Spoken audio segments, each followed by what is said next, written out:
João Pedro, seja bem-vindo. Muito obrigado. Sentar.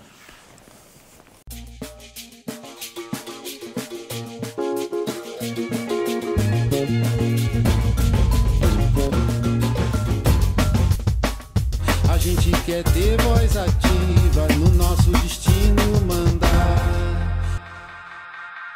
Há quase 40 anos, o gaúcho João Pedro Augustino Stedley é um ativista pela reforma agrária no Brasil. Economista formado pela Universidade Católica do Rio Grande do Sul e pós-graduado pela Universidade Nacional Autônoma do México, Stedley é fundador e uma das principais lideranças do Movimento dos Trabalhadores Rurais Sem Terra, o MST. Em 2010, ele foi o primeiro camponês a receber a Medalha do Mérito Legislativo, concedida pela Câmara dos Deputados a personalidades brasileiras ou estrangeiras que realizaram ou realizam serviço de relevância para a sociedade. A medalha foi um reconhecimento à atuação de Stedley e do MST para a reflexão sobre a propriedade e os usos da terra produtiva no país. Referência na América Latina, Stedley é coautor de uma série de livros sobre questão agrária no Brasil. Ele também escreveu, em conjunto com outros autores, biografias de militantes e intelectuais latino-americanos como Sandino e Rui Mauro Marini. Seu livro mais recente, Leituras da Crise, foi escrito em parceria com Leonardo Boff, Marilena Chauí e Vanderlei Guilherme dos Santos. Os movimentos sociais no campo possuem uma importância histórica para a discussão sobre a reforma agrária no Brasil. Mas os rumos das políticas para o setor são ditadas por uma estreita relação também histórica entre o Estado e as classes dominantes.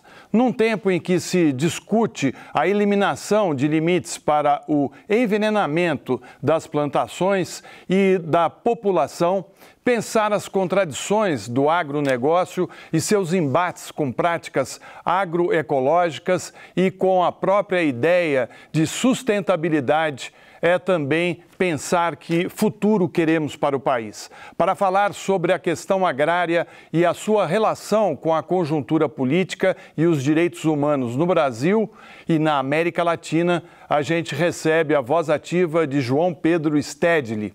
Compõe nossa bancada de hoje a professora e pesquisadora do Departamento de Solos da Universidade Federal de Viçosa, Irene Maria Cardoso.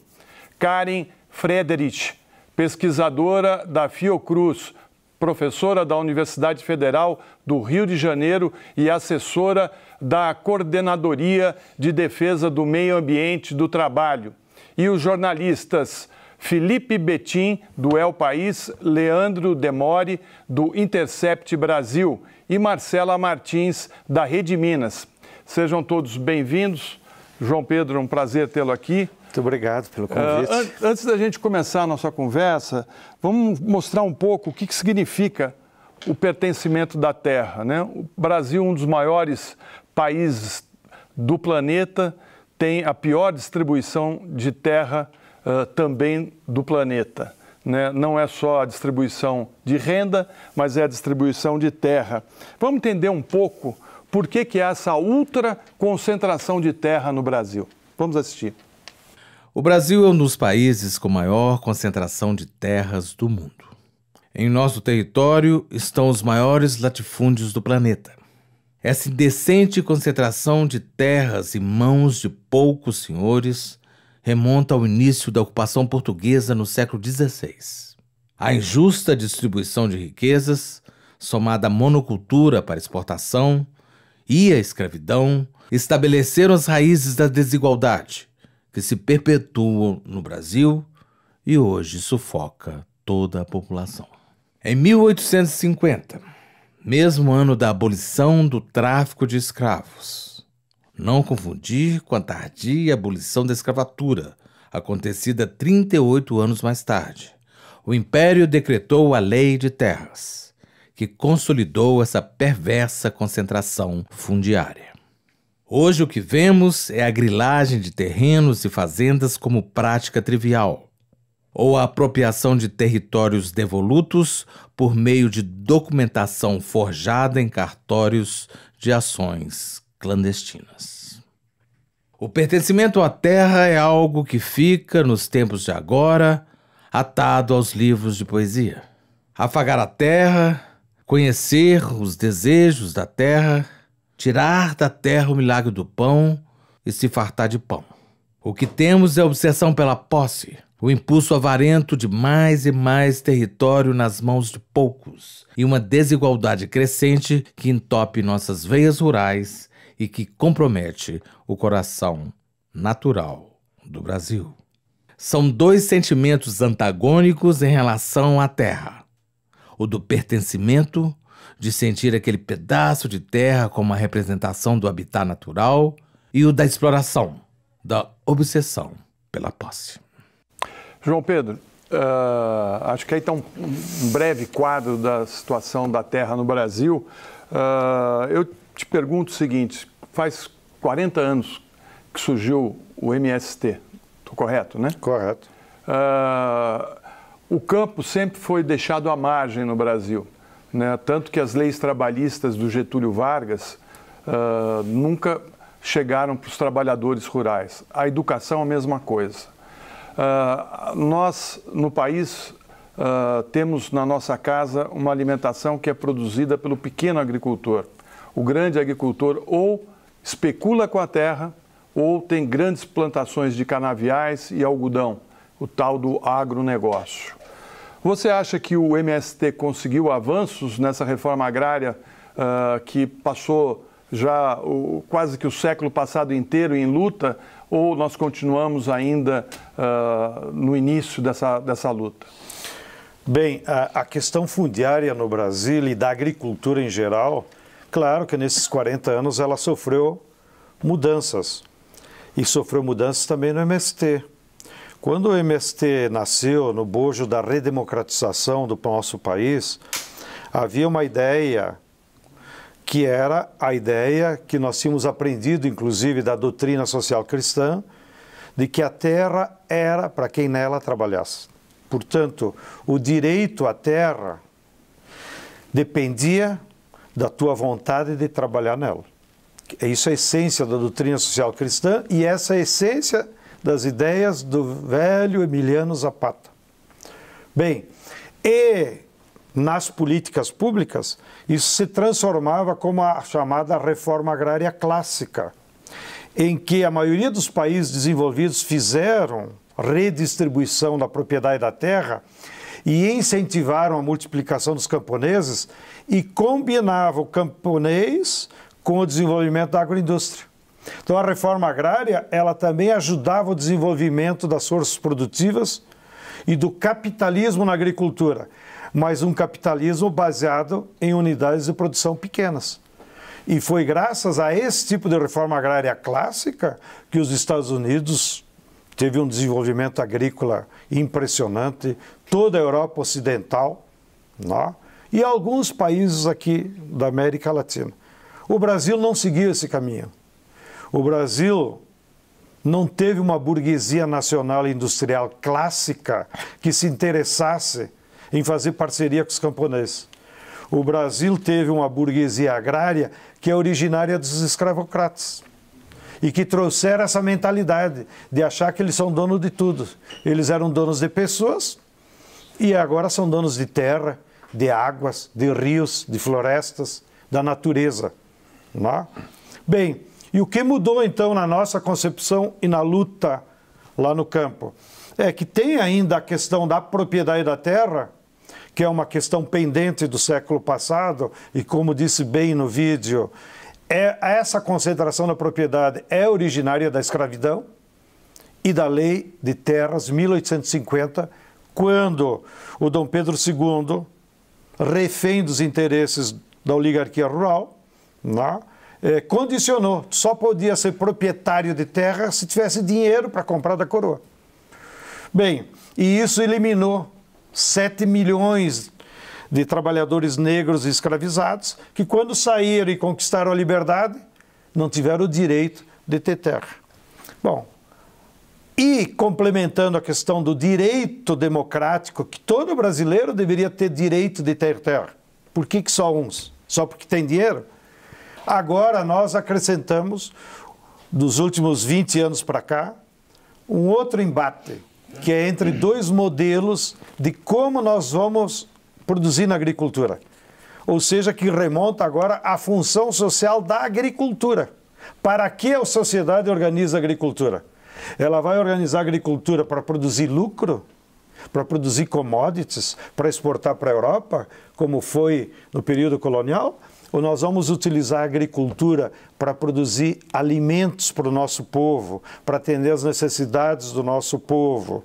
E nesse sentido, um alimento saudável, que não gere doenças, que não destrua a biodiversidade, que não destrua o meio ambiente. Então, hoje, além do tema histórico da propriedade da terra, que está super concentrada, nós temos uma luta permanente entre dois modelos de agricultura.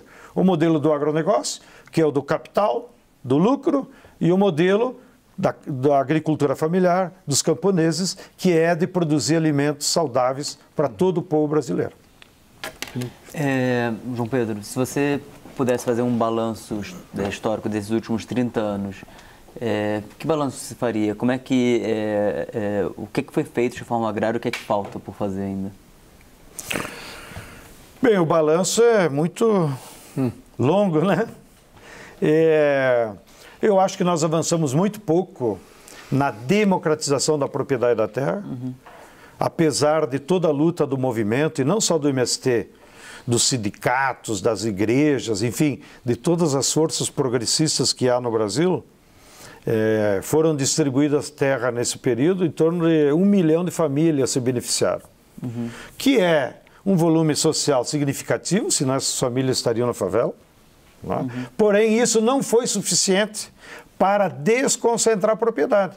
Porque se de um lado as famílias foram conquistando terra com base na luta, na ocupação, e daí o governo correu atrás e foi legitimando, de outro lado, como nós temos uma enorme fronteira agrícola de terras públicas, o latifúndio foi avançando para a fronteira agrícola e se apropriando cada vez mais de um volume de terras ainda maior.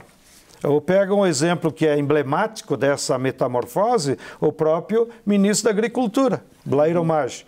Ele era filho de pequenos agricultores do Rio Grande que migraram para o oeste, lá de Toledo, do Paraná, e a família dele tinha 30, 40, 50 hectares.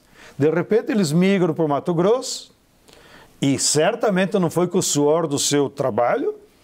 A família, nesse mesmo período de 20 anos, acumulou 250 mil hectares. Acumulou por quê? Porque trabalhava? Não, todo mundo trabalha no Brasil. E você não tem 250 mil hectares, ele não tem. Então não é uma condição de trabalho. É porque lá no Mato Grosso, toda a terra era pública.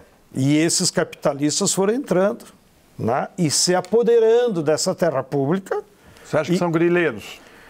Grilagem já é uma expressão já mais criminosa. É o cara de má fé que se apropria da terra pública e depois inventa um título e se apropria.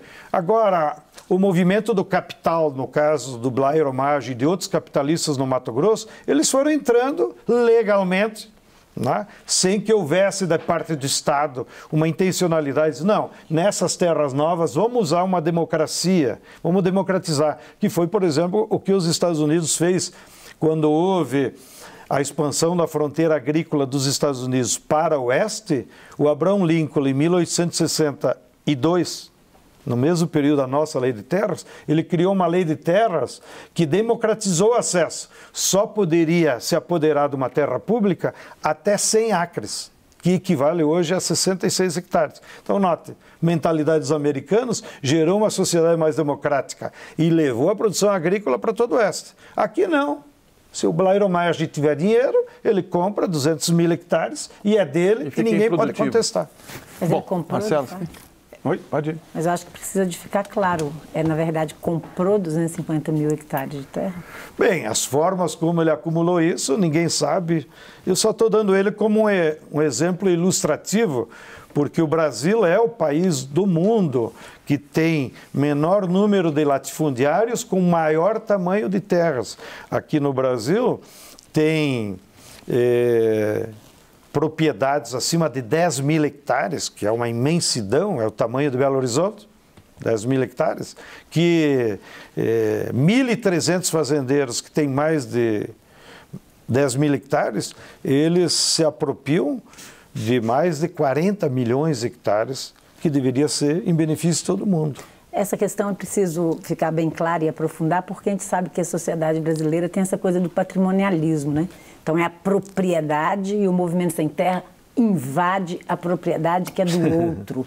Então eu acho que tirar e esclarecer isso, que o movimento sem terra não invade propriedade do outro, porque essa propriedade nem sempre foi do outro, ela era pública, e além disso o movimento sem terra ocupa propriedades que estão improdutivas. Eu acho que isso ajuda a esclarecer a opinião pública de como é que é esse embate do movimento sem terra com os grandes latifúndios. Eu te agradeço, Irene, ter tocado nesse assunto, porque de fato há uma confusão. O MST não usa a palavra invasão, porque lá no Código Penal está lá, invasão é quando tu se apropria de um bem do outro, produzido com trabalho, para proveito próprio, para ti ter lucro. É quase como se fosse um roubo. E daí o Código Penal penaliza, não pode ter invasão. E é óbvio, é assim mesmo. Agora, nós não fizemos invasão, nós não queremos se apropriar da casa do cara em benefício próprio, de alguém que produziu. Nós não invadimos uma fábrica, não é? Nós ocupamos uma terra, não é?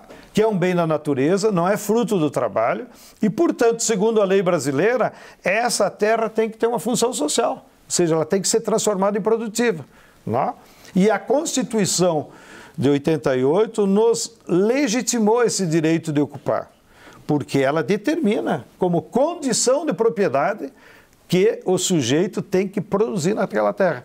A Constituição é muito clara, todas as áreas que sejam improdutivas, ociosas, mal utilizadas, é dever do Estado desapropriar e entregar para os trabalhadores. Mas evidentemente que a grande imprensa usa essa confusão entre invasão. Até hoje eu brigo com a Folha de São Paulo porque eles só usam invasão. Mas não é invasão, invasão é um problema penal, que não é o caso, é ocupação. Assim como te agradeço ter mencionado como a mentalidade das elites brasileiras, que é um nome ruim, elite, então vou chamar da burguesia agrária brasileira, ela se utiliza da propriedade da terra como não só poder econômico, mas como poder político de domínio da população lá no interior. E para ter prestígio, para usar aquela terra como uma maneira de influenciar. Então, de novo, quero usar apenas um exemplo ilustrativo. Fernando Henrique Cardoso, que me perdoa, é um grande sociólogo. Não? Mas ele não sabe diferenciar um pé de melancia de um pé de abóbora. O que levou Fernando Henrique, como sociólogo importante, senador da República, comprar, também não me pergunte a origem, 1.300 hectares lá no Distrito Federal de Brasília para ele ter uma fazenda? Para que um senador da República sociólogo? Fernando Henrique não precisava disso. Não vai viver da produção daquela fazenda. Mas é essa mentalidade. Alguém deve ter dito para ele, Fernando Henrique, tu tem fazenda? Não, sou sociólogo, sou professor da USP. Não, tu tem que ter fazenda, né? É como se para você continuar na nossa roda de amizade, você tem que ter uma fazenda para nós também trocar ideia sobre cavalos, sobre não sei o quê, sobre commodities, etc. Então, de fato, há uma mentalidade patrimonialista entre a classe dominante brasileira que ela vive disso, né? Ela sonha com isso, eu tenho que ter terra, embora aqui em Minas, já aproveitando, os nossos companheiros já ocuparam 3 áreas do Eike Batista. Está lá condenado em prisão domiciliar, né? Bom, eles fizeram o levantamento cartorial, ele tem mais de 80 propriedades aqui na região de Belo Horizonte. Para quê? O cara mora na Barra da Tijuca. O negócio dele é mineração e especulação. Para que comprar áreas aqui, que inclusive são áreas que deveriam ter mais preservação ambiental? Não? E ele simplesmente ia comprando dos fazendeirinhos, botando cerca um pouquinho mais alta, com arame mais forte, que devia pegar aí na Belgo Mineira, mais barato, e uma plaquinha, propriedade privada, proibida a entrada, e tirava inclusive caseiro, não tinha nada, e está lá, qualquer jornalista pode ir lá e ver como é que é. Eu queria fazer, só em relação à estratégia do MST em relação às ocupações, para a gente ficar nesse mesmo assunto que foi levantado aqui, O que eu andei observando ultimamente é que parece que tem uma estratégia diferente em relação à comunicação do MST. O MST abriu uma loja, está usando muito a palavra agroecologia, né? Abriu uma loja na Barra Funda, em São Paulo, que é voltada a isso. No Mercado Público de Porto Alegre parece que também tem uma loja com produtos da agricultura familiar, etc. e tal. E, ao mesmo tempo, a gente vê que aparentemente a estratégia de tensão que existia uns anos atrás, a Via Campesina, por exemplo, quando entrou numa fábrica lá em Porto Alegre para destruir lá mudas de eucalipto, etc. e tal, para fazer justamente essa estratégia de tensão que existia muito antigamente, parece que ela deu uma arrefecida nos últimos anos. Eu queria tentar entender se é um movimento consciente do MST em tentar conquistar mais os corações e mentes da classe média urbana mais jovem, mostrando que o MST tem um lado de agricultura familiar, de ecologia e não tanto apostar nessa estratégia de tensão que ela causa mais, como você falou. A Folha de São Paulo usa uma palavra que você considera absurda, né? Então, se é uma estratégia de comunicação mesmo, fazer com que a visão das pessoas, e principalmente da classe média urbana em geral, em relação ao MST, seja mudada com esse tipo de mudança aparente, ao menos observável, assim. Os nossos inimigos com frequência escrevem por aí ou fazem teses, fazendo elucubrações que nós temos grandes estratégias, que nós queremos ocupar aqui, ocupar aquilo. Na verdade, o movimento do MST, como ele é um movimento social, ele vai atuando de acordo com as novas situações da sociedade, do que vai acontecendo na sociedade. Então, lá no início do movimento, digamos, os primeiros 20 anos, ninguém falava em agrotóxico. Lá, muitos dos nossos companheiros conquistavam terra e passavam a usar, porque era hegemônico na sociedade. Bom, de repente começou a vir um debate do agrotóxico, dos perigos, o câncer proliferando, a nossa base também começa a assimilar, e isso leva então a que nós façamos um debate entre nós e se dê conta, o problema não é só ter terra. O problema é o que tu vai fazer e produzir nela, e como tu vai produzir nela. E foi aí que nós fizemos uma interação com a universidade, com intelectuais, com pesquisadores que também estavam à margem da sociedade e defendiam a agroecologia. E nós começamos então a fazer essa transição, que não é fácil, né? De começar a implantar nos assentamentos uma outra matriz tecnológica, abandonar a matriz do agroquímico, que era o que o agronegócio nos atuzicava a cabeça, e agora começar a produzir alimentos saudáveis. Né? E nós enfrentamos aí uma barreira que a professora Irene conhece muito bem, que nós não temos professores de agroecologia.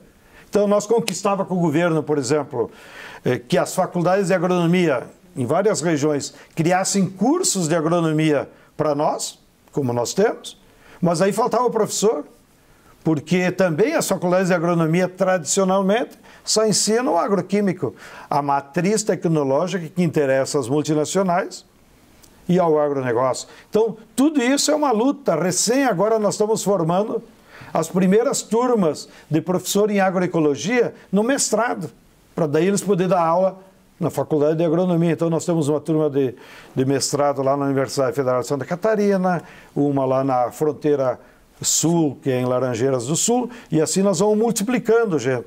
Então, evidentemente que à medida que vai aumentando a produção agroecológica nos nossos assentamentos, nós temos que dar uma vazão. Essas lojas que tem em São Paulo e lá no Mercado Público em Porto Alegre, é muito mais uma vitrine para mostrar para a população da cidade, que são os nossos parceiros, que é possível produzir um alimento e que nós já temos, digamos, nós vendíamos na época da Conab do governo Lula 108 itens de alimentos saudáveis para a Conab. Pergunta lá para o agronegócio quantos itens ele produz: soja, milho, etanol, algodão e pecuária. 5 itens o agronegócio produz para a sociedade brasileira. Nós vendíamos na Conab 108 itens de alimentos que daí iam para hospital, para creche e coisa parecida. E o foco principal, por isso que digo, não é, as lojinhas não é estratégia, é porque aconteceu. Né? O foco principal, aí sim era uma vontade política, era uma estratégia, se você quiser, é colocar o nosso alimento saudável na merenda escolar, para daí as crianças já terem uma merenda saudável e sair da Nestlé, sair desses alimentos super processados que os prefeitos Você sabe como são os editais no interior, né? Fazem essas compras, então, absurdos que eu já vi, com meus olhos, como diz outro. É uma escolinha de assentamento no interior do Piauí. A bolacha da merenda escolar era de uma fábrica da Nestlé lá do interior de São Paulo, que nem me lembro mais qual é a cidade, lá perto de Americana. Você vê o absurdo. Isso em São Paulo foi bem sucedido, né? Isso em São Paulo foi bem sucedido, essa questão é de você uma, é uma luta permanente, porque na época do Kassab ele só falava e não cumpriu nada. Aí quando entrou Haddad, tivemos que fazer um convencimento, porque a máquina é a mesma, né? Tu muda o prefeito, mas a enturragem burocrática... Os contratos também já estão feitos. Então, mas nos últimos 2 anos do Haddad, nós conseguimos colocar na merenda da cidade de São Paulo o arroz orgânico, o suco de uva, né? E não me lembro mais que outro produto que entrou na merenda. Mas agora com o novo já cortou de novo. Bom, Pedro, a gente ainda vai falar de... Um minutinho só. Então, nós vamos ter que fazer um intervalo. E aqui do meu lado, a Karen e a Marcela não fizeram as questões que queriam fazer. Nós vamos fazer um breve intervalo e daqui a pouco o Voz Ativa volta com o João Pedro Stedley. Até já.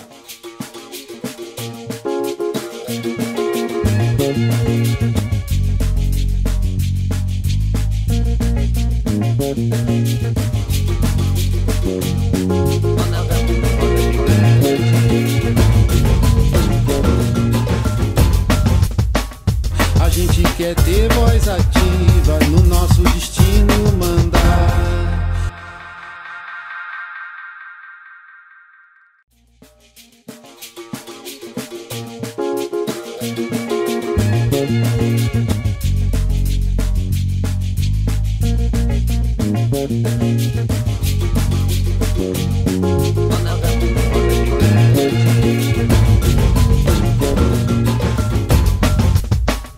A gente quer ter voz ativa no nosso destino mandar.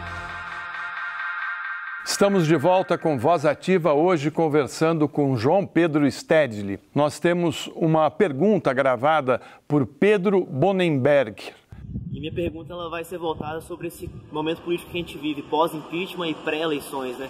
A gente viveu um momento de muita resistência contra a reforma da Previdência, contra a reforma trabalhista, contra a PEC dos gastos, mas acabou que a esquerda não se posicionou muito como um projeto favorável, né? A gente é contra várias coisas, mas eu tenho sentido falta de um apoio a um projeto, né? A construção de um projeto popular.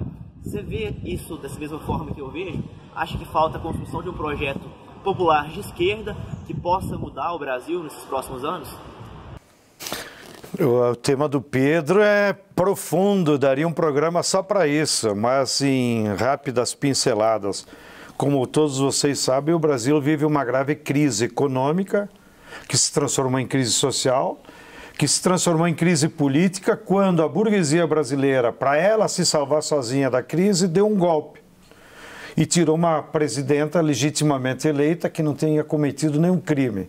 Esse golpe foi, usando a metáfora que o ministro do Exército usou do Titanic, quando o navio brasileiro está afundando, a classe dominante se apodera dos botes para ela se salvar. E a segunda e terceira classe se afoga. O pegar os botes da classe dominante brasileira foi eles controlar a mídia pela Globo, o poder judiciário, que é historicamente deles, o Congresso, que já tinha o Cunha, e precisava do Poder Executivo. Bom, nesses 2 anos de golpe, eles abriram a caixa de ferramenta, como o povão diz, e praticaram todas as maldades possíveis para jogar todo o peso da crise sobre a classe trabalhadora. Aí vai esses contra-reformas, né? Trabalhista, a PEC 57, a apropriação dos recursos naturais, a lei do agrotóxico, etc. Bom, mas isso não resolveu os problemas da crise, ampliou ainda mais. E então o Pedro tem razão. Nós temos que, como solução para essa crise, em primeiro lugar, voltar a ter eleições livres e democráticas. E para isso é preciso libertar o Lula e garantir o direito que ele tem de disputar as eleições. Mas o Lula não é a solução para tudo, ele não é para sair para todos os males, mas o Lula é a porta de saída. Para, num governo Lula, com todo o apoio popular que ele tem, que está sempre em primeiro nas pesquisas disparado, mais do que todos os outros somados, nós então teríamos as energias das forças populares que elegeriam esse governo, a oportunidade de construir um outro projeto de país, que vai precisar muito debate popular. Quer dizer que os outros candidatos não têm esse perfil? Os outros candidatos do campo progressista? Não, eles são, pode até ser progressista pessoalmente, são militantes, mas eles não têm a densidade de apoio popular que o Lula tem. Isso se reflete na pesquisa e se reflete nas forças populares que estão por trás de cada um deles. Cara. Algumas questões foram centrais na crise, né, foram atacadas diretamente. Saúde, educação, trabalho. E o MST ele tem uma atuação muito importante na questão da saúde do trabalhador rural, tem um olhar importante sobre isso, sobre a questão dos direitos humanos, o direito da mulher trabalhar. Então, existe toda uma rede de comunicação, uma rede na comunidade para favorecer a formação, a atuação da mulher, da criança. Como se dá o dia a dia nos assentamentos nessas questões? A saúde, a educação, o trabalho e como as questões de violência, as ameaças, os conflitos no campo ameaçam esses direitos humanos básicos, fundamentais nos assentamentos no campo? Bom, primeiro, numa área de assentamento, se resolvem os problemas fundamentais que a população da cidade não resolveu. Então, lá no assentamento, todo mundo tem trabalho, todo mundo tem comida, todo mundo tem escola, e todo mundo tem casa. Pode não ser boa, mas todo mundo tem casa. E água.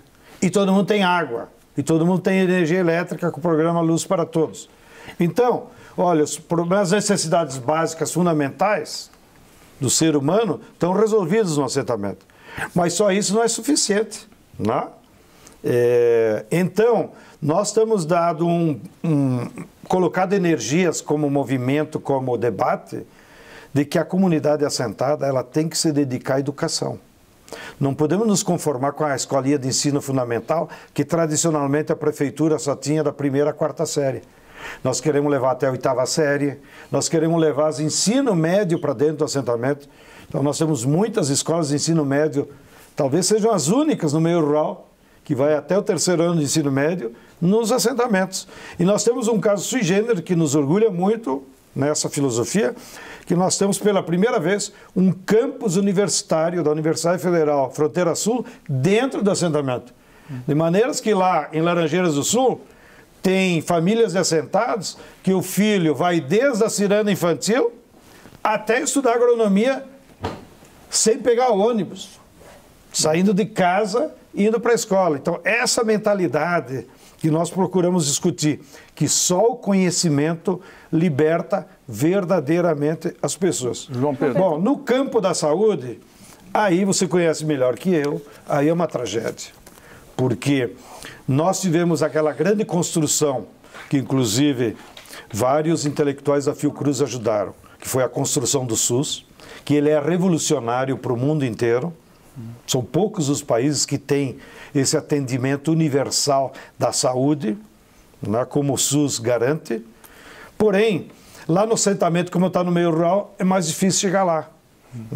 Então nós estamos tentado fazer um esforço de quais são as políticas públicas que nós deveríamos, como saúde, preventiva lá. E nós tivemos muita dificuldade, mesmo na formação dos nossos militantes, e me desculpe me alongar, mas nós só conseguimos formar filhos de camponeses médicos em Cuba e na Venezuela. Porque filho de pobre, por mais que tenham feito medidas no MEC, não entra em universidade. As cotas ainda são limitadas para os cursos de medicina. Só entra pobre naquelas cotas que são bem rígidas. Então nós precisaríamos ampliar a política de formação de médicos populares. Temos uma parceria da Fiocruz para formar em saúde ambiental, que tem nos ajudado muito. Para o agrônomo não entende nada de saúde. Então como é que o cara vai lá cuidar das plantas e não conhece a saúde? Bom, vocês têm, ou criaram, essas escolas por todo o território brasileiro para levar o conhecimento para o homem do campo, que ficou à margem, como eu disse no começo do programa, né? Uma dessas escolas, talvez a mais importante, é a Escola Nacional do MST em Guararema, em São Paulo. Eu lembro aqui que em 2016 essa escola foi invadida pela Polícia Civil, que acabou disparando tiros numa área onde era reservada para os filhos dos camponeses que estavam estudando nessa escola. Isso criou um escândalo internacional, foi notícia em todo o mundo, né? E eu queria perguntar para você, é comum a polícia chegar atirando até mesmo dentro de uma escola do MST? Por que isso acontece? Acontece porque a polícia na cidade está acostumada a praticar todo tipo de truculência contra a população, da qual a Rio de Janeiro é a vitrine, né? Vocês viram, semana passada mataram uma criança pelas costas, uniformizada, a criança com 10, 12 anos, voltando da escola. Uma vergonha. Vamos ver o VT sobre o que aconteceu naquele dia? Bora.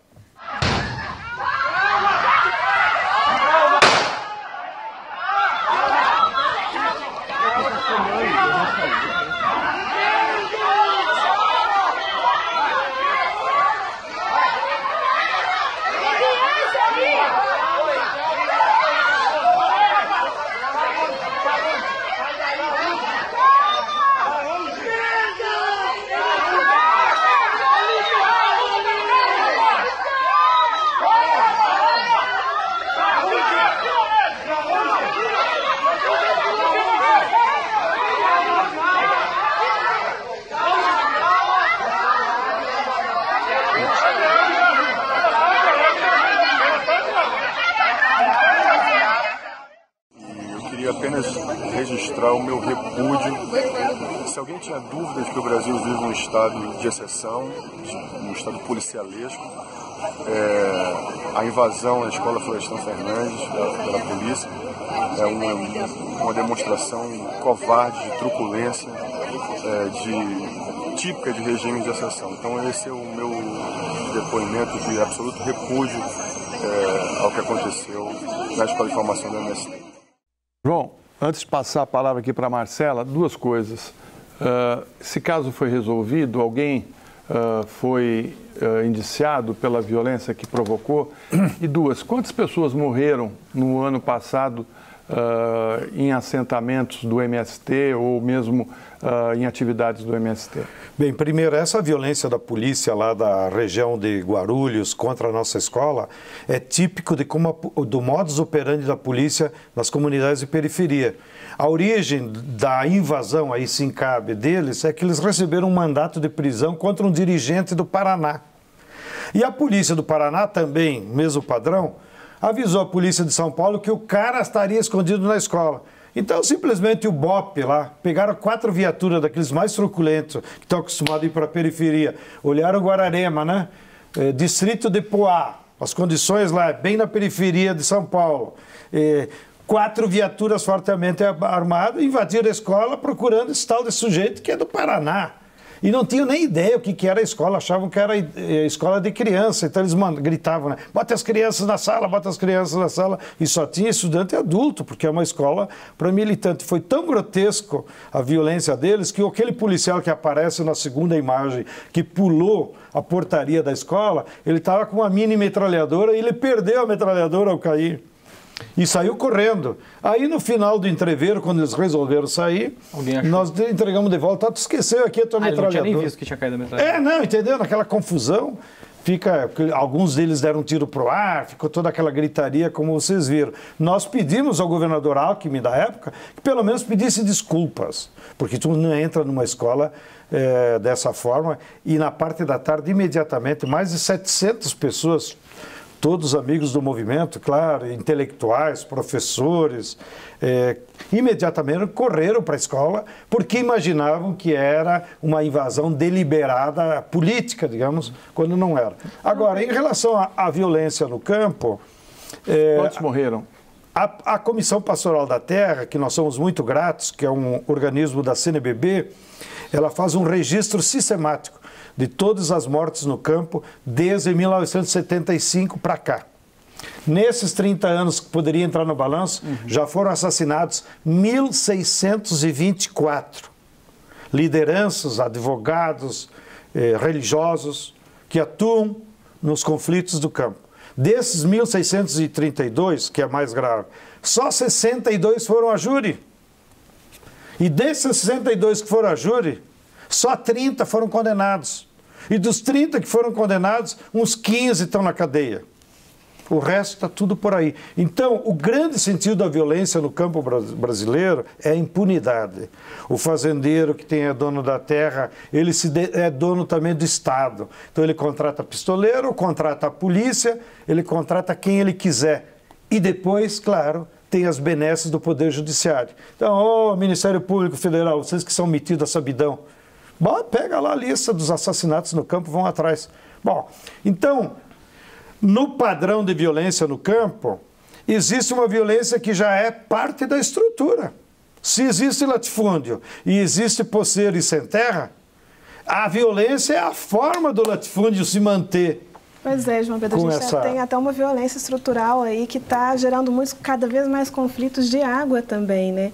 Além dos conflitos pela terra, os conflitos pela água estão ficando cada vez mais comuns. A gente tem até uma situação aqui no noroeste de Minas, na cidade de Buritis, em que alguns pivôs de irrigação precisaram ser mantidos com águas de um rio. Então foram construídas barragens que secou a região de ali, vários assentados, inclusive, e outros agricultores familiares. E aí houve uma ocupação nessa barragem, mas também houve violência. Enfim, o que eu queria saber é o seguinte, com relação a esses conflitos de água, eles são mais preocupantes ainda? Como que o MST tem lidado com essas questões relacionadas à manutenção da água? A violência é sempre utilizada pelo poderoso que quer impor a sua vontade. Então, no padrão anterior da luta pela terra, foram assassinados no ano passado 77 companheiros, segundo esse levantamento. O padrão que nós tínhamos conseguido baixar na época do Lula e da Dilma chegou a 25, 30. Bom, agora... É o pior número desde 2003, só para complementar o que você está falando de assassinatos no campo. Muito bem. Então, nota, havia um padrão que vinha diminuindo e, de repente, com o golpe, estourou. A fazendeirada, agora é nós que manda, né? Então... liga lá para o capataz, pode dar tiro que eu garanto aqui no Congresso. Mais ou menos nesse padrão. Agora, você disse bem, com a crise econômica, está havendo uma ofensiva do capital internacional através das empresas transnacionais sobre os recursos naturais do Brasil. O que sai na imprensa, que é mais visível, é a ofensiva deles contra o petróleo. Então, trataram de privatizar, né? 18 reservas de pré-sal já foram vendidas, tudo para a multinacional. Lá. Mas as outras áreas das naturezas, eles estão fazendo a mesma ofensiva com a biodiversidade, com as sementes e com a água. E no caso da água, como você bem citou, ela tem dois focos. Um é a água potável, que daí entra a Nestlé e a Coca-Cola. As pessoas quase não se dão conta, a Coca-Cola ganha mais dinheiro aqui no Brasil vendendo água do que com refrigerante. A Nestlé é a mesma coisa, ela ganha mais dinheiro vendendo água do que vendendo leite. Antes nós sabíamos que eles misturavam, né? Agora eles separavam. E no caso da água também tem esse destino industrial e para a agricultura. Então, dois exemplos. E quando o capital vai lá para se apropriar de uma forma violenta dessa água, que é um bem da natureza, que está na Constituição, a água é um direito de todo cidadão e não pode ter propriedade privada. Mas eles vão lá e se apropriam. Então, tu citou um caso aqui, que realmente é grave, mas tem outros dois mais graves que eu quero aproveitar a audiência. É o caso de Correntina, que também teve repercussão. Uma empresa japonesa vai lá, bota 10 mil hectares de soja irrigado, que não existe no mundo, soja não precisa tu irrigar, mas para você irrigar 10 mil hectares de soja, ele fez poço artesiano e acabou com a água do lençol freático dos poços artesianos que abastecia água para a cidade. Então, 30 mil pessoas ficaram sem água. Isso aonde? Em que estado? Correntina, no oeste da Bahia.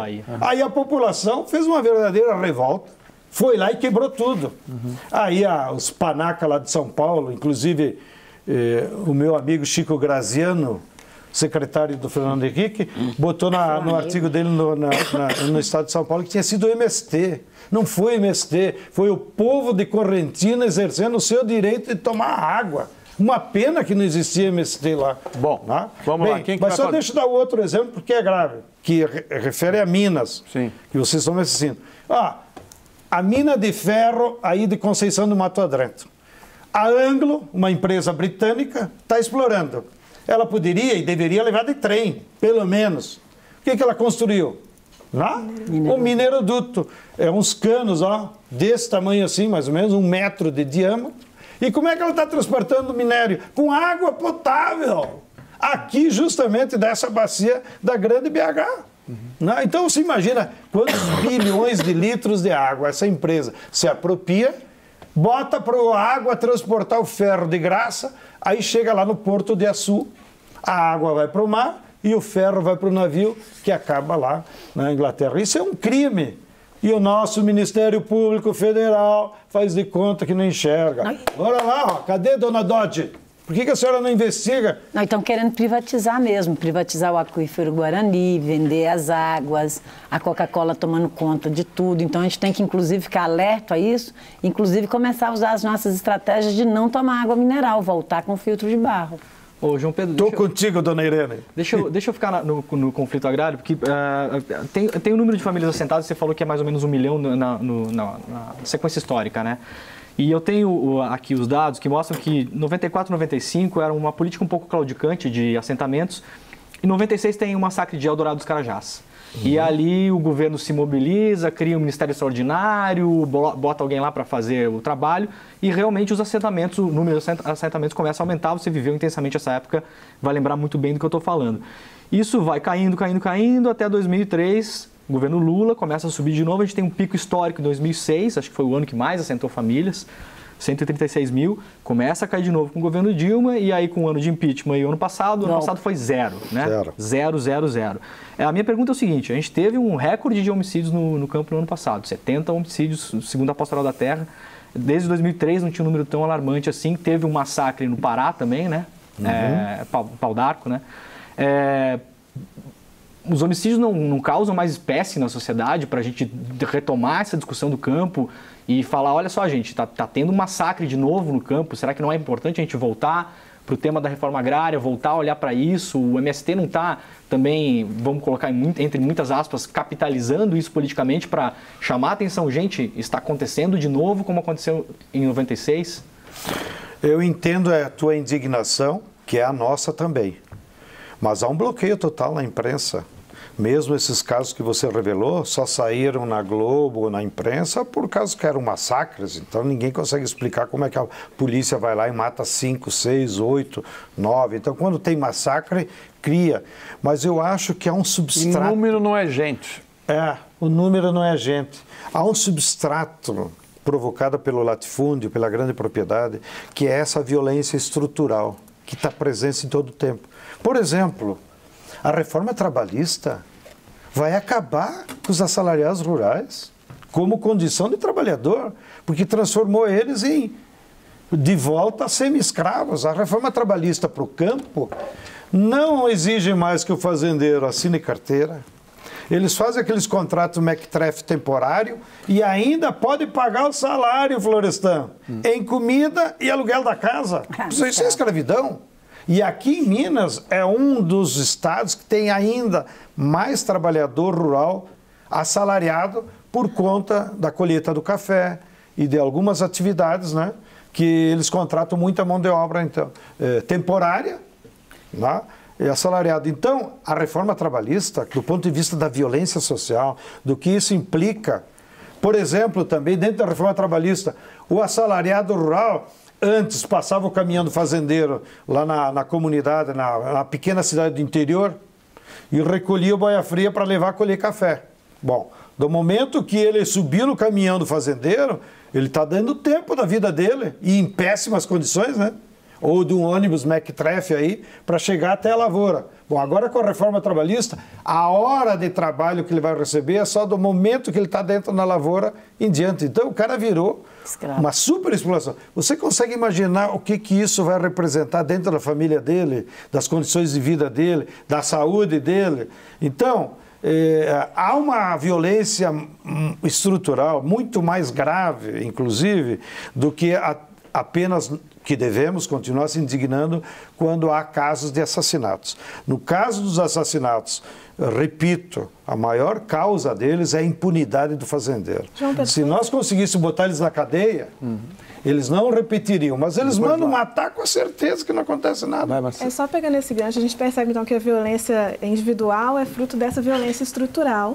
E você colocou aqui muito bem que a legislação brasileira, a Constituição brasileira, na verdade, já protege o direito à terra, o direito à propriedade, né, a função social da terra. Então, a gente tem uma legislação que a gente pode considerar aqui, aí que é o que, mas ao longo dos anos, historicamente, o que a gente percebeu foi sempre a mão do governo pesando, reprimindo muitas vezes movimentos sociais e toda a luta aí que a gente teve, inclusive na República Velha, pela terra.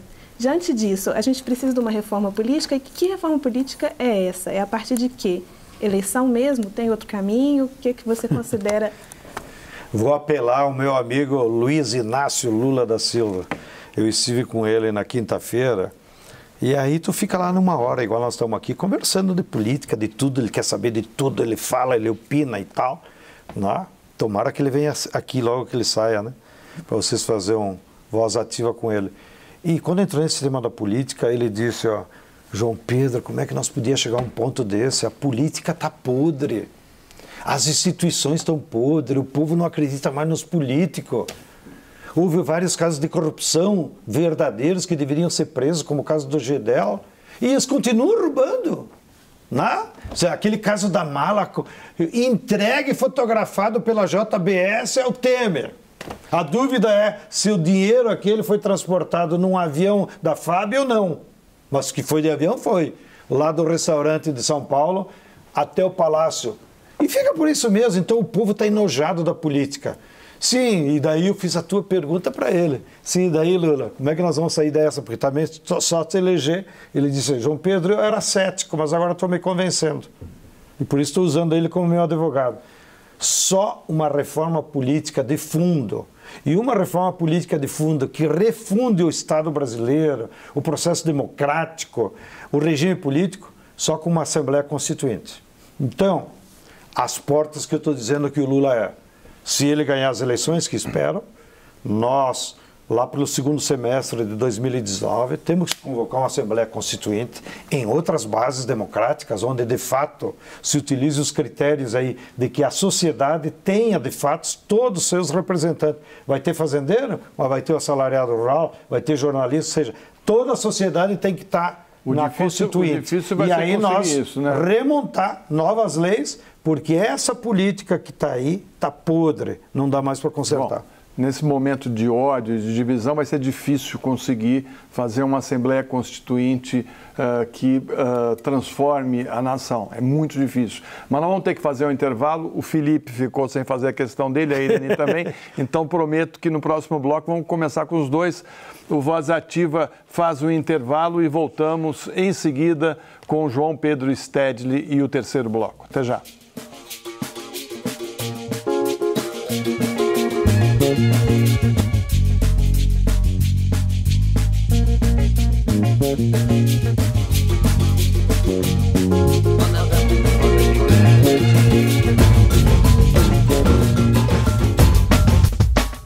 A gente quer ter voz ativa no nosso destino mandar.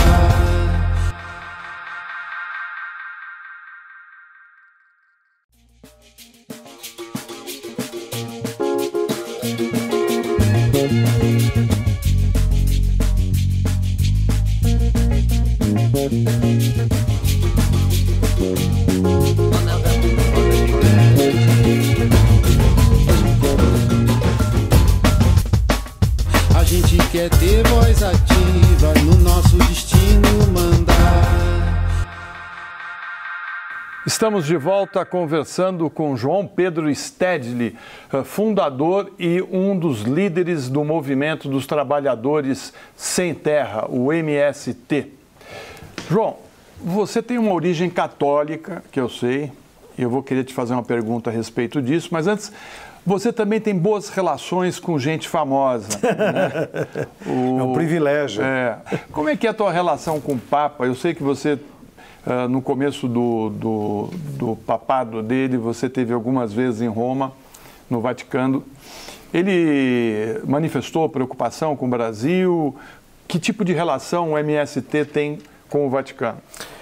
Bem, o que nos salvou é que o Papa Francisco, não só ele é um líder carismático para dentro da igreja e é um teólogo que conhece doutrina profundamente, ele era o secretário daquelas conferências latino-americanas que os bispos fazem a cada 10 anos, mas ele é um homem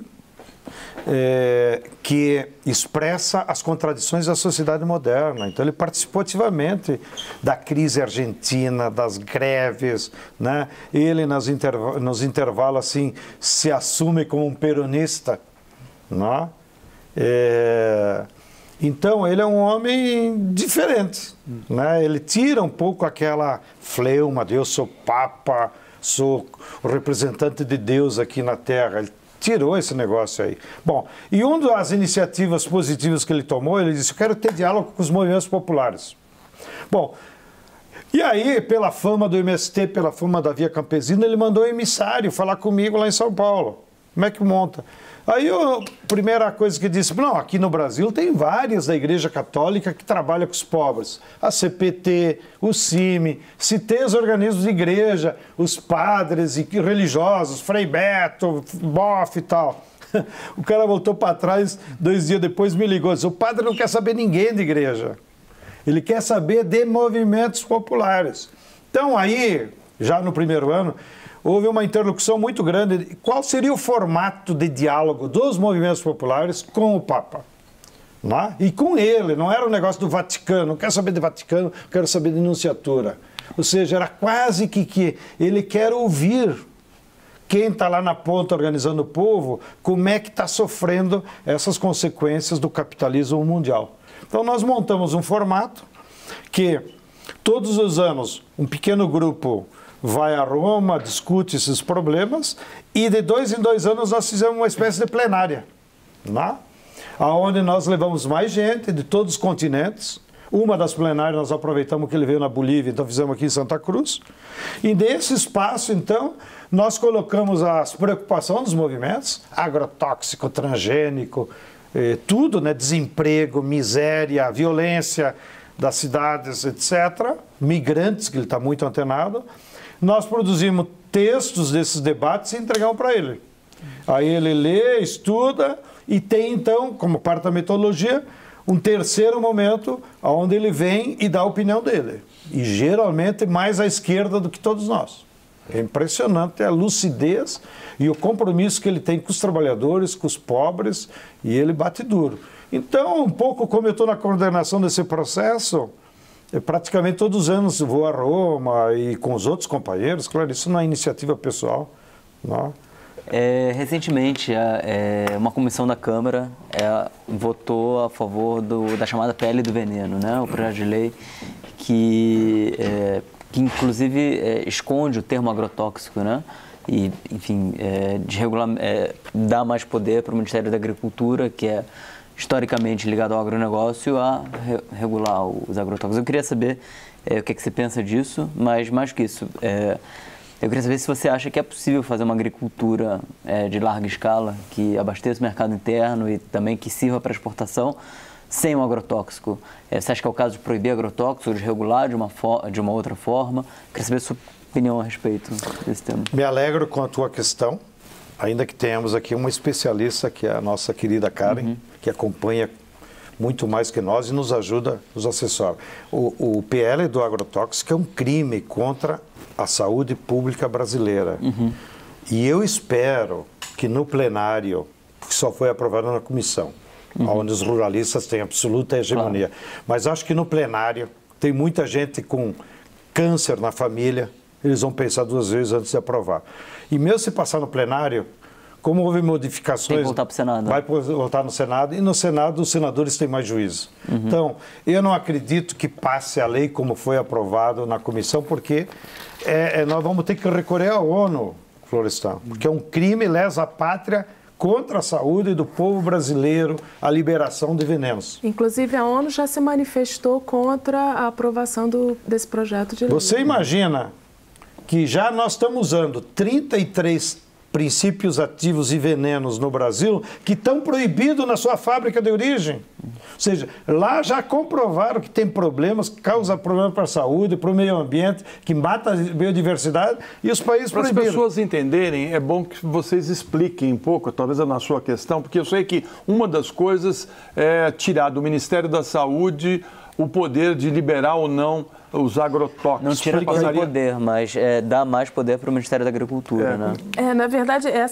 houve até uma modificação no último relatório do deputado que fez o parecer, e essa redação ficou meio truncada.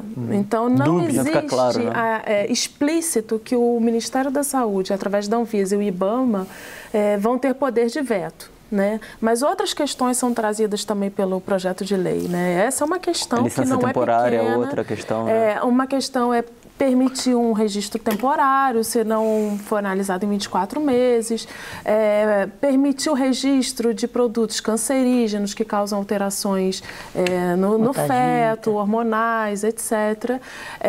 Por exemplo, permite a prescrição preventiva. Ou seja, hoje a gente vai... É como se a gente fosse no médico e ele falasse, daqui a 6 meses você vai ter uma pneumonia, você toma um antibiótico preventivo. Logo. Então, quer dizer, isso é um absurdo, porque vai incentivar o uso em volume, né, e de produtos mais perigosos. Né? Se é uma lei que seria para trazer mais tecnologia, a lei atual e as regulamentações desses órgãos já prevêem possibilidade de furar a fila do registro. Então, essa lei... no fundo, ela beneficia quem? A indústria? Ela flexibiliza o uso geral dos venenos, e que são 4 empresas que fabricam: Bayer, Monsanto, BASF e Syngenta. Tem outras pequenininhas aí, como a Nortox, mas essas 4 é que controlam. E sobre isso me alegro, vou chegar aí.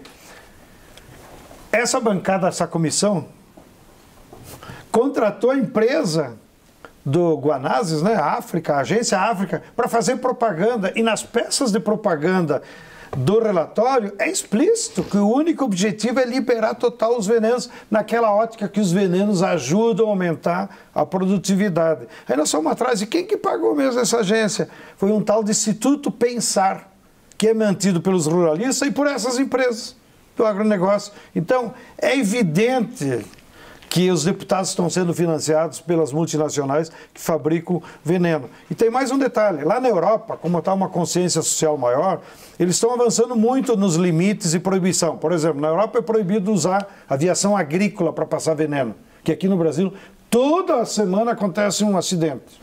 Até em aldeia indígena já passaram veneno. E assentamentos. E assentamento. Acampamento nosso do Pará, a fazenda do Dantas passou veneno em cima do nosso acampamento para tirar. Quer dizer, isso é um crime, devia ir tudo preso. E aí, lá na Europa, eles estão colocando limites. Por exemplo, o glifosato, que é a matriz básica para todos os venenos, ou para a maioria dos venenos, lá na Europa já tem a lei que em 7 anos será eliminado. Para toda a comunidade europeia. E alguns países como a Dinamarca, como a Holanda, que tem uma biodiversidade mais frágil, já está proibido. E aqui no Brasil eles querem liberar. Então, me leva também a supor que uma das coisas para liberar aqui de qualquer jeito é porque vai sobrar muito estoque na Europa. Não? Aí eles precisam desovar aonde pode ser vendido. Inclusive na China, nós temos uma visão também limitada da China, porque como a China comprou a Syngenta, ficou parecendo que o governo chinês era favorável ao agrotóxico. Aí eu instiguei eles, e há pouco tempo atrás, conversando com um alto dirigente da China, ele me disse que o governo chinês fechou ano passado 632 fábricas de venenos na China.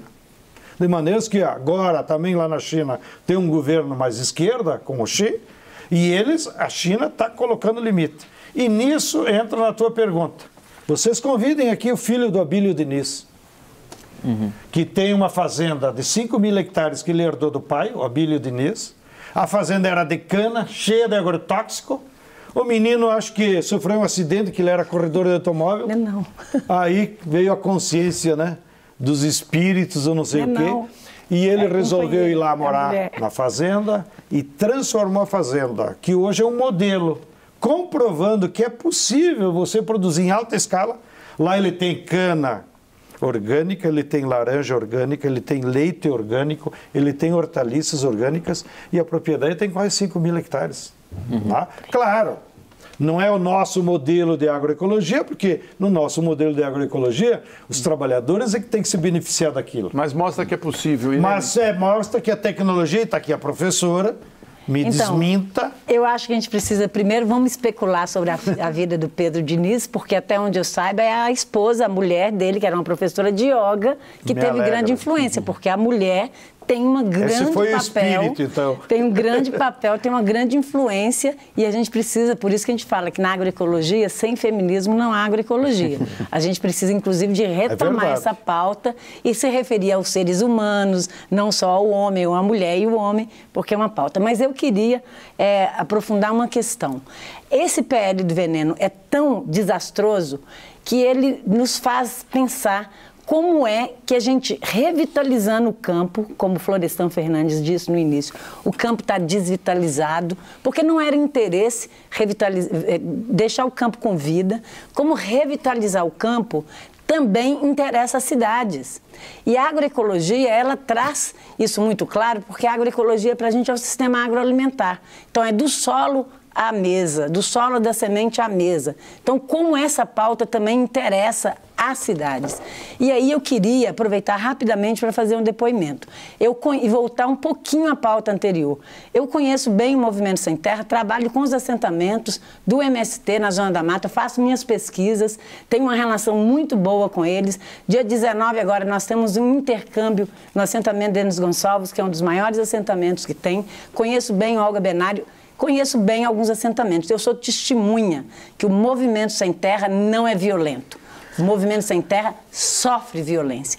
Tanto é que as ocupações do Movimento Sem Terra, como o João Pedro deu o exemplo aqui, eles devolvem uma metralhadora para o policial. Então, as ocupações são feitas com o corpo das pessoas, das mulheres, das crianças, dos homens, com as ferramentas de trabalho, como foice, enxada. Então, o Movimento Sem Terra não é violento, a cidade precisa de saber disso, mas sofre violência. Como as cidades, então, pode ser parceira nessa luta pela agroecologia, pelo alimento saudável e contra os agrotóxicos. Te agradeço a reflexão, Irene. E, de fato, tem toda a razão, viu? As mulheres é que estão nos salvando lá nos assentamentos.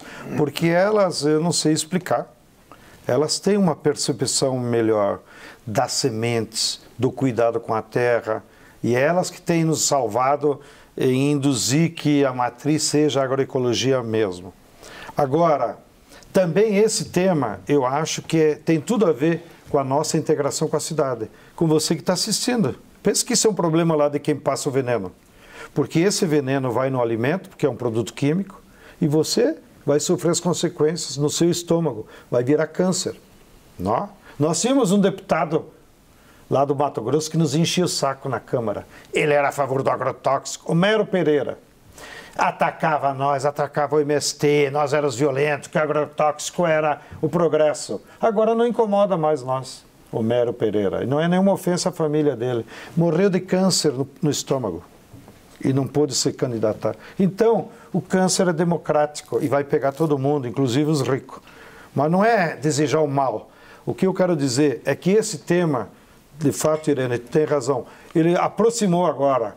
A luta pela terra não é mais só para resolver o problema de quem precisa de terra para trabalhar. Agora a luta pela terra é para produzir alimentos sadios. E quem é que vai alimentar esse povo? Que é a grande questão do planeta, não é só do Brasil. De todo mundo. Então, tal. Segunda coisa, o veneno contamina a água. Aí tu vai tomar. Quem faz pesquisa de qual é os teores de química que tem na nossa água dita potável? Isso não é feito. Não?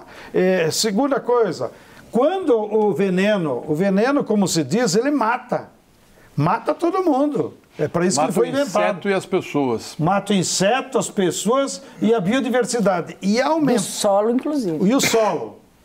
Todos aqueles micro-organismos que tem no solo. Ao matar esses micro-organismos e a biodiversidade, altera o clima. Então, as distorções que há no clima hoje no Brasil, que afetam uma cidade como São Paulo, que fica 90 dias sem chover e etc e tal, ou quando cai uma chuva, cai um toró, isso é efeito do veneno, porque ele desequilibra a natureza, que tem a sua regulação climática pela biodiversidade. Se você só bota soja, você foi, ninguém mais controla a natureza. João Pedro, deixa eu dizer uma coisa, o tempo está passando rápido, tem uma questão, duas questões aqui. Achei que nós ia até a meia-noite. Vamos tentar ser rápido.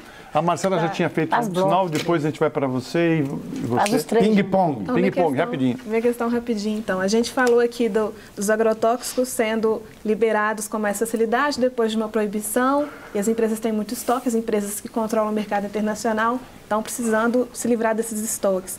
A gente tem as sementes, né? Uma briga pelas sementes crioulas do homem do campo, porque hoje pouquíssimas empresas detêm os monopólios das sementes. E a gente tem grandes empresas comprando terras para uso da água, você também citou aqui no começo do programa. Como que o movimento social pode se articular com movimentos sociais de outros países internacionalmente? Existe uma organização nesse sentido? Existem várias. No âmbito do campo tem a Via Campesina, que reúne movimentos de 128 países. Tem esse diálogo, esses movimentos populares em diálogo com o Papa, que resultou naquela encíclica que ele fez do meio ambiente. Isso é parte dos diálogos, né? E tem esses espaços mais temáticos, como aconteceu agora em Brasília, o Fórum Mundial Alternativo da Água, o FAMA. Então, nós procuramos se articular, inclusive com os trabalhadores urbanos, porque agora é um problema de todo mundo. É isso que deixou a reforma agrária, como nós dissemos. Agora não é mais um problema camponês. A reforma agrária agora deve ser um tema para todo o povo, porque o povo toma água, o povo se alimenta, então não é só terra para quem nela trabalha para resolver o problema de pobre do campo. Agora mudou a relação que nós devemos ter com a natureza, e o nosso inimigo principal, como você disse, são as grandes empresas transnacionais. É uma pena que a nossa fazendeirada são ignorantes, não têm consciência de classe, não pensam no Brasil, porque eles também, no fundo, são explorados. Né? E eles deviam estar do nosso lado contra as empresas que exploram eles também. Karen. Em maio de 2017, saiu uma reportagem na BBC falando que o MST é o maior produtor de arroz orgânico da América Latina e que 30% dessa produção é exportada para países da Europa, Estados Unidos, Nova Zelândia e outros países da América Latina. Ocupar, resistir e produzir é o caminho para a gente alimentar não só o Brasil, o mundo, fortalecer a agricultura familiar?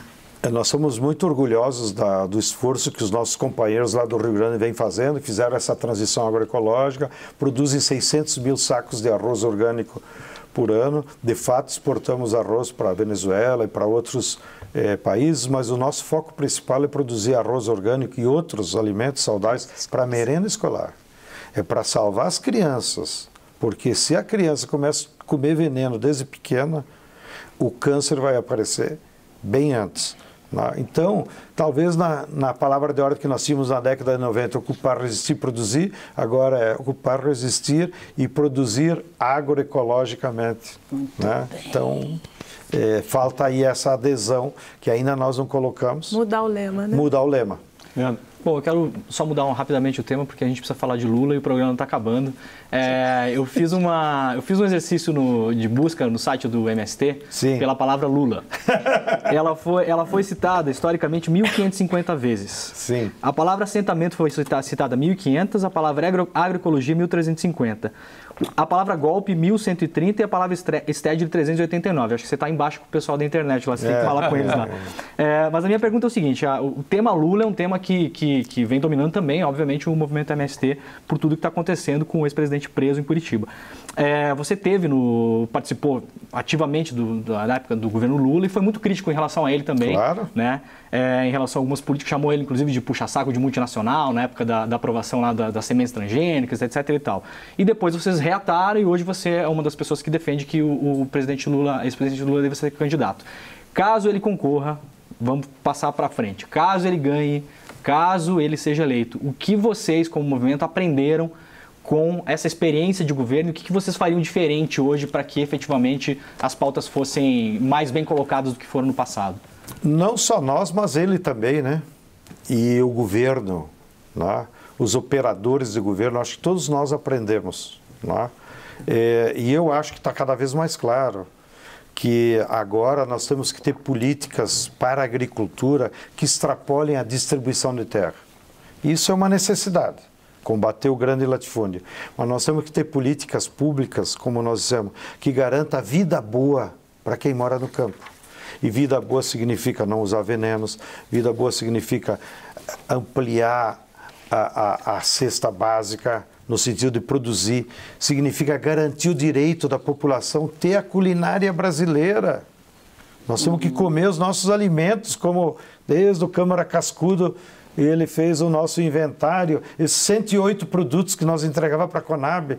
Então agora tem que ser políticas públicas em favor de todo mundo. E eu acho que o Lula aprendeu também. O Lula fez um governo ótimo, comparado com os outros, mas foi um governo para o povo. Agora eu acho que ele saca, quando ele fala em constituinte, agora eu tenho que fazer um governo com o povo. Ou seja, nós temos que mudar o modus operandi de um governo. Não vai ser mais um governo em parceria com a burguesia, porque a burguesia traiu ele e botou ele na cadeia.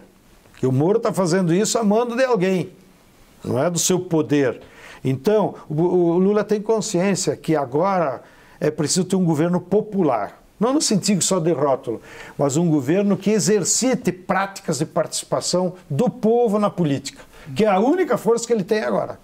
Então, por exemplo, quando ele diz, na primeira semana de janeiro eu vou convocar um plebiscito popular, não me interessa se é aprovado no Congresso ou no Judiciário, mas um plebiscito popular, em que a população vai votar nas 14 medidas que o Temer tomou contra o povo. E deixa o povo votar. Você é a favor da PEC 55? Você é a favor da liberação dos agrotóxicos? Você é a favor de entregar o pré-sal? Você é a favor de entregar água? E deixa o povo. Você imagina fazer um plebiscito, ainda que popular, que não seja pela maquininha do judiciário.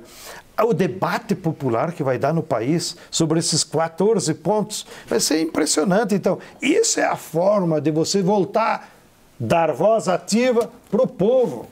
Não é mais uma operação, agora eu elegi e deixo que eu resolvo para vocês. Que um pouco ele tinha no passado. E daí, acha que o Lula de hoje ouve mais do que o Lula de antes? Não só ouve mais, ele se deu conta. Para nós sair da crise que nós estamos metidos, ou tu envolve a população, ou não vai ter saída. Agora, o governo do PT ficou muito baseado no agronegócio. Quer dizer, o agronegócio foi o que manteve a nossa balança comercial em alta e que manteve nossas reservas. Você aqui criticou muito, né, o agronegócio. O agronegócio tem um espaço ou não tem? Deveria acabar? Do jeito que está aí, tem que acabar. Agora, isso não significa que nós somos contra média e grande propriedade, né? Porque o Brasil é um país territorial, continental. Então você pode combinar vários tamanhos de unidade de produção, mas tem que ter um combinado. Essas unidades de produção têm que produzir respeitando o meio ambiente, sem venenos. E tem que colocar como prioridade número 1, produzir alimentos para o povo e produzir emprego, gerar vida lá no campo. Lá? Então, aquelas grandes propriedades, claro que acima de 10 mil hectares tem que desapropriar tudo. Mas aquelas grandes propriedades que fizerem também essa transição para uma outra forma de produzir, é claro que serão necessárias. E eles poderiam até continuar ganhando dinheiro. Por exemplo, imagine o mercado que existe hoje no mundo para soja orgânica. Por que eles não produzem? Porque quem controla é a Monsanto, a ADM. E já existem, né, propriedades de 10 mil, 5 mil hectares produzindo de forma orgânica como exemplo. Então, tem um mercado para orgânico em todo mundo que eles também poderiam ganhar dinheiro. Mas eles estão controlados, eu diria, por essas empresas multinacionais que vêm com o pacote das máquinas, do agroquímico e depois controla o mercado. Então, porque o fazendeiro não controla preço de nada. É só um operador hoje em dia, né? Só são ele operadores. Recebe da mesma, vende para a mesma. A maioria deles, inclusive, nem moram na fazenda. Exato. O fazendeiro brasileiro, Florestano, deixou de ser agricultor. Agricultor é aquele que sabe cultivar a terra. Eles não são mais agricultores, eles são empresários rurais. Por isso que 70% das terras do Mato Grosso, os seus proprietários moram na cidade de São Paulo. Não, o cara não sabe onde é que está fazendo, vai uma vez por ano, ou manda o dinheiro pelo banco para o capataz pagar. Ele não deixou de ser agricultor, ele só virou empresário, né? se me permitir a expressão, os fazendeiros brasileiros são gigolôs da natureza. Eu queria que você me explicasse como é que você surgiu, rapidinho, no cenário do movimento Sem Terra. Você é ligado aos católicos do Rio Grande do Sul, é isso? Foi através da igreja? Todos nós somos fruto do nosso meio, como dizia o velho Marx. Então, eu me criei na juventude, lá naquela região colonial italiana, né? Meus avós vieram da região de Trento, lá nos Alpes, que hoje pertence à Itália. Então, o meu ambiente era da pequena agricultura familiar, que nós produzíamos muita uva, também trigo, etc., como é o camponês e tal. Bom, e a minha juventude estava na ditadura militar. Né? Então, as famílias camponesas, todas elas ligadas à igreja, né? Como cultura, inclusive, né? E eu recebi essa influência da Igreja Católica, pela cultura religiosa e também pelo amor ao estudo. Isso era uma coisa que a igreja sempre orientou os camponeses. Então eu sou da geração, como o Boff, como o Hildo Sauer, que eu estou citando alguns mais conhecidos, nós somos a primeira geração de camponeses que chegamos, por mérito próprio, mas o apoio da igreja, à faculdade. Você estudou em seminário, o próprio Fachin, nem falei mal do Fachin, não tem mais tempo. O Fachin também é dessa geração, filho de camponês, consegue ser advogado. Né? Então eu sou dessa geração. E aí, quando começou a luta contra a ditadura e a redemocratização, começa a surgir a luta pela terra. Então, a minha primeira militância foi no movimento sindical, é lutar pelo preço da uva, lá na minha região. E depois, pelas influências da Comissão Pastoral da Terra, eles viram aquele garoto lá metido, brabo, diziam, você não quer ir lá ajudar a organizar os camponeses que estão lutando pela terra?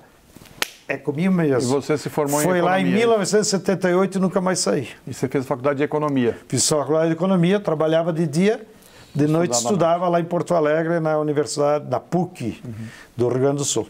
Bom, nós chegamos ao final de nosso programa. Voz Ativa é uma produção da Rede Minas de Televisão e Rádio Inconfidência. Agradeço ao João Pedro Stedley, aos nossos convidados e todos que nos acompanharam pela TV, pela rádio e pela internet.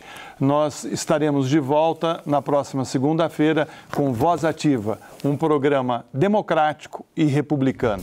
Até lá.